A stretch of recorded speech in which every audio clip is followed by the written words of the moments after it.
Placar da rodada, os destaques do seu time e o futebol regional você acompanha agora. Giro do Esporte. Oferecimento. Jornal Gazeta 369. A Rota da Notícia. Fique informado sobre Andirá e região. Acesse gazeta369.com.br.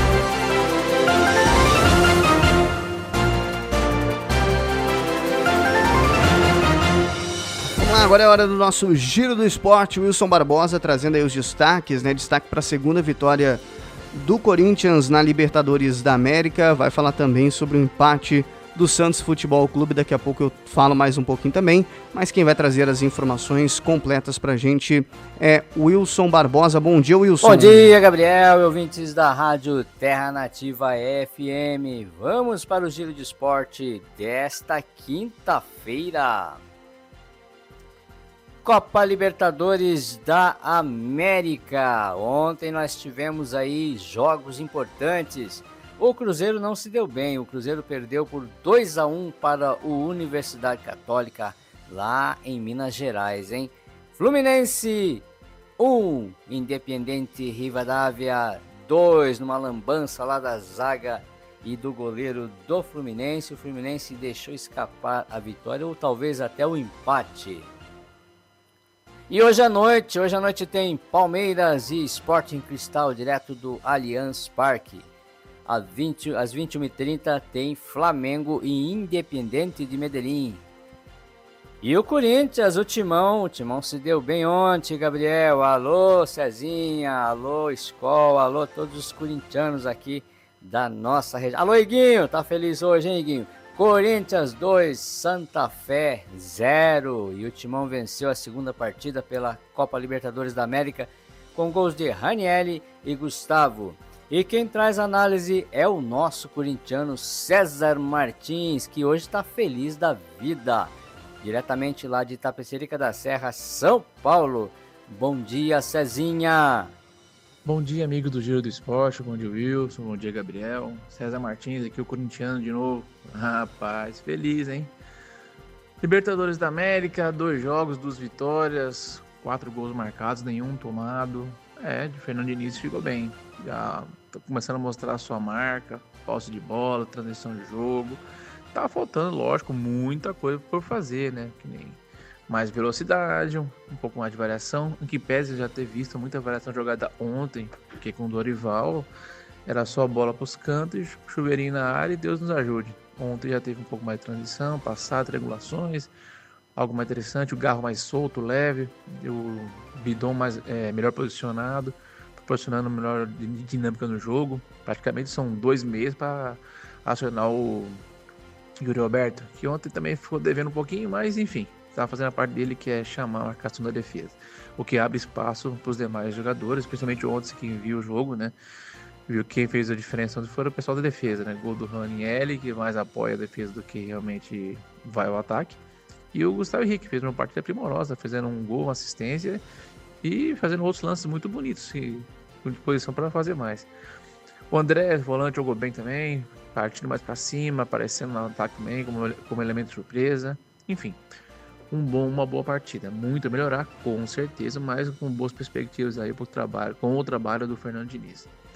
E agora é isso, né? Vamos dar um tempinho aí de Libertadores, domingo e sábado, né? Tem o jogo Vitória lá na Bahia. Depois temos o Barra pela Copa do Brasil e dia 30 voltamos com o Penharol pela Libertadores de América de novo. E vamos que vamos, vai Corinthians! Valeu, Cezinha!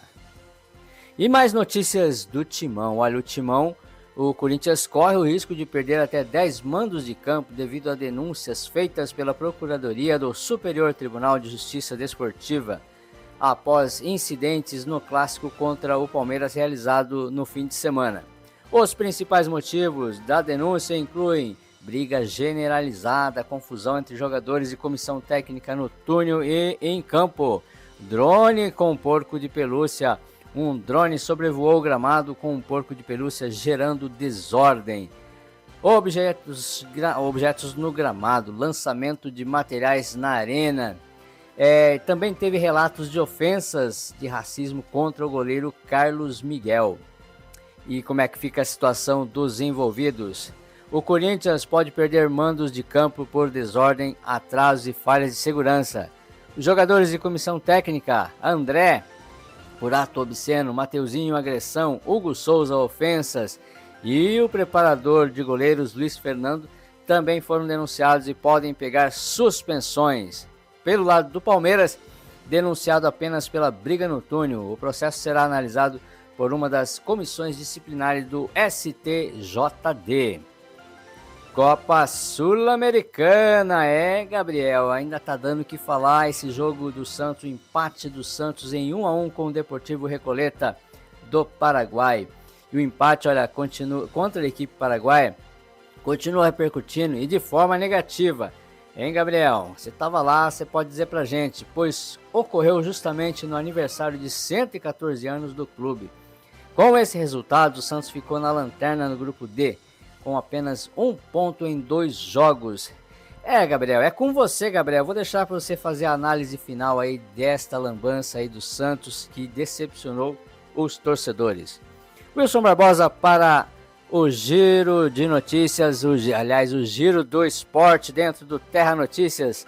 Um abraço, Gabriel, é com você. Valeu, Wilson, pelas informações. Realmente, né, uma falta de respeito, um vexame aí para o Santos Futebol Clube.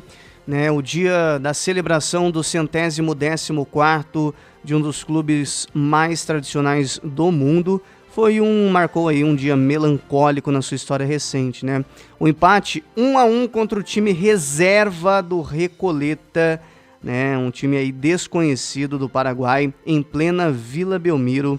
Foi um evento aí descrito aí como uma vergonha profunda e um desrespeito direto à instituição e aos quase 10 mil torcedores presentes. A partida começou com uma falsa sensação de facilidade.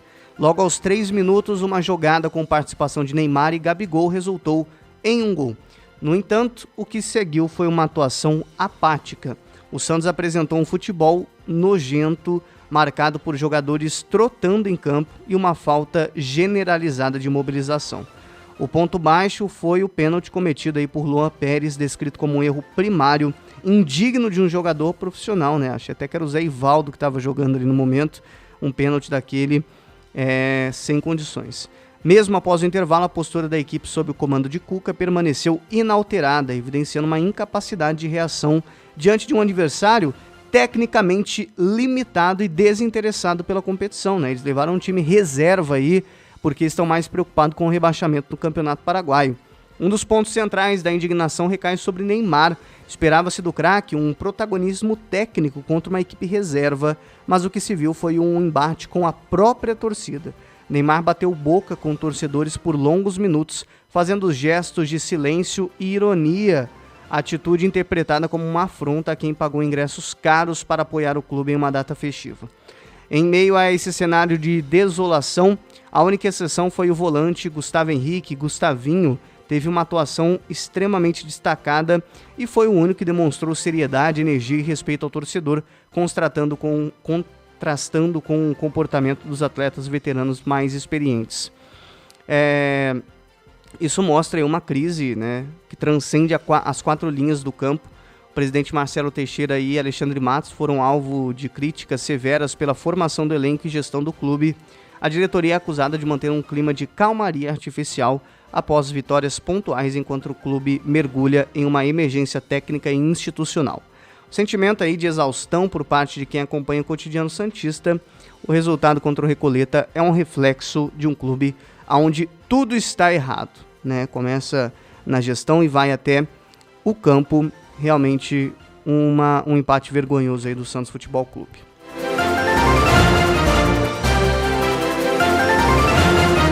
Você ouviu Giro do Esporte. Oferecimento Jornal Gazeta 369. A Rota da Notícia. Fique informado sobre Andirá e região. Acesse gazeta369.com.br.